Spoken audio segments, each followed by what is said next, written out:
Crazy video out of there. Just the water continues to rise as now the river levels are lagging behind the flash flooding, and now that threat's going to take over. So far from over for the Carolinas, far from over for us as well. We'll get into that in a second. You see the scattered showers out there. You see the darker yellows. That indicates the heavier rain across the board right now.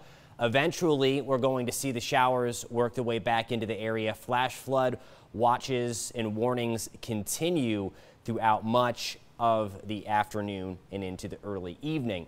There is another look at the radar picture. You have here the darker yellows again. That represents the heaviest and steadiest rain we have out there right now. Taking it a little bit closer here and putting a track on it, you see there that we've got that heaviest rain in and around Lexington. Visibilities continue to also take a hit, so keep that in mind as we go forward over the next couple of hours. That not only are we dealing with the heavy rain, but we are also dealing with the potential for that very, very thick fog. So a lot of things to reduce your visibility this morning. So keep all of that in mind. Here is a live look outside in Roanoke with your Carillion Skycam. Again, we have a lot of rain out there. 72 degrees is the current air temperature. Winds are out of the southeast at 11, so still a little bit breezy. And again, dew points are in the low 70s, so any storm that gets going, we're going to have those tropical downpours. Flash flood warning still in play for really a chunk of the area until 8:30 across much of Southside, across central Virginia until about 8:15. So just be on the lookout again for standing water. The heaviest and steadiest rain now right around Charlotte Courthouse, getting into Appomattox and into Rustburg. Rainfall rates on this coming in almost an inch per hour, 0.8 of an inch per hour. This will no doubt lead to flash flooding across the area, so please be vigilant this morning. Putting a tracker on this for you. The heaviest rain coming through Appomattox, coming in at about 5:25.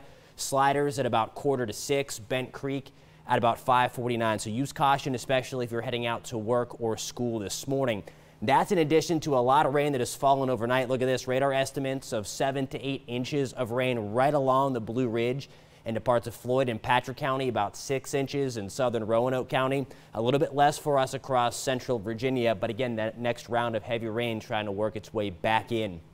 There is that next round of heavy rain. You see it there coming out of parts of central North Carolina. That is going to slide on up and make clip parts of central Virginia and Southside. Looking towards 10, 11 o'clock, and you see that very, very heavy rain again, mainly east of the Blue Ridge. And then once we get towards the afternoon and evening, we could have a few more heavy rainers out there, including some very, very strong thunderstorms. Again, lightning going to be a threat, flash flood threat obviously high, wind damage is going to be with us, a hail threat low.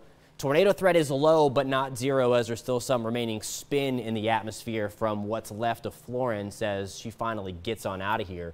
79 tomorrow, and there we go. That's what we need, some sunshine coming away through the middle part of the week, Jenna.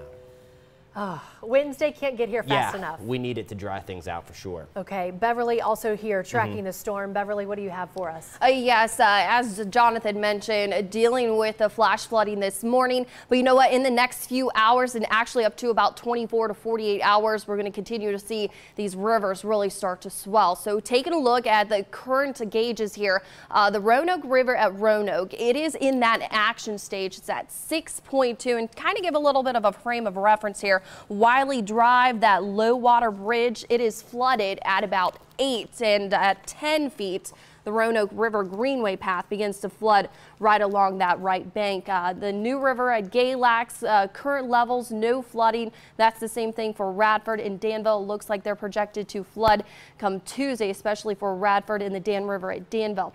Okay, now Dan River at South Boston. Right now it's at the action stage, 16 feet. To give you a little bit of a reference, at 19 feet, the flooding begins in low-lying agricultural lands and woods, and also at 29 feet, a number of businesses in the Riverdale area are also affected, and it looks like the crest time will be approximately Wednesday afternoon, and this is all due in part by the National Weather Service in Blacksburg giving these totals, engaged totals here for us, Jenna. We'll continue to monitor these.